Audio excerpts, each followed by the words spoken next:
Pasha Black. Ito. Ayan, may walk-in tayo na Pasha Black. Ito si Sir pa. Taga saan ka, Sir? Pako. Oh, Pako. Ito, ano sa atin, walk-in si Sir. Nilagyan natin ng ito. Pia Horn Original. Tapos, Senlo M1. Then ito, naglagay tayo ng locks na 2-way alarm. Asan na yung ito? Ito yung remote niya. Testing muna natin. Mga ano niya.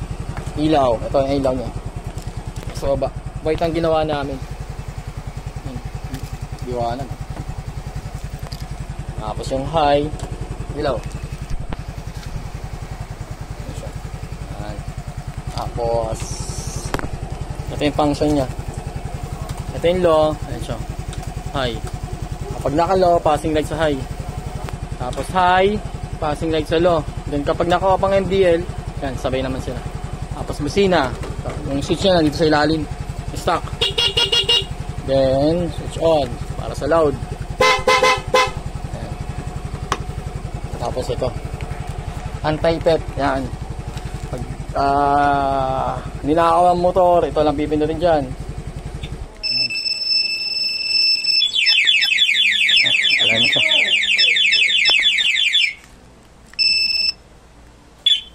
Yan. Start natin ulit. Yan lang. Tapos ito yung unlock. Hindi mo siyang patayin kahit naka-start. Yan. Tayin natin sa susi. On natin siya gamit ng remote. Ayan. Ito magpa-function to lahat. Pag gamit itong remote. Ito yung susi nyo. Alisin ko. Ayan. Sa ilaw. Ayan yung MDL nyan low. High. Then sa headlight may high din. High, low. Signal light. Yan. Meron din siya. Kabilang side. Brake light. Meron din. Hazard. Ayan. Kahit wala kang susi sir, function siya. Ang hindi lang kasama dito yung sa manubela and then sa upuan sir. Hindi nga kasama. Stop natin. Tapos ito sa alarm, isang pindot lang dito. Tapos sa silent mode naman, 5. 1, 2, 3, 4, 5. Yung panlima sir, dalawang kunyari, ginalaw. Nag-alarm siya. Ayun, ito nagpa-vibrate dito. Kasiyan natin. Ayun o. Wala, hindi siya mag-start sir.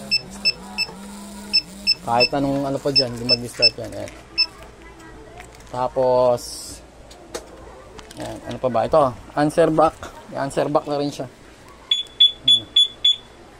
Karoon na siya answer back. Pag naliligaw kayo sa motor nyo, hindi nyo makita. Hinahanap nyo na lahat sa floor. Pindot lang kayo. Ayan. Nakikita nyo na. Tutulog na siya. Basta pa ba? Yun lang. Ayan, dito sa Pasha Black. Ano pa sir?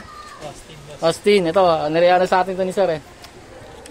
Nirecruit to ni idol natin dito eh. Yan sa Pasha Black lang from Pako. Yun lang. Thank you.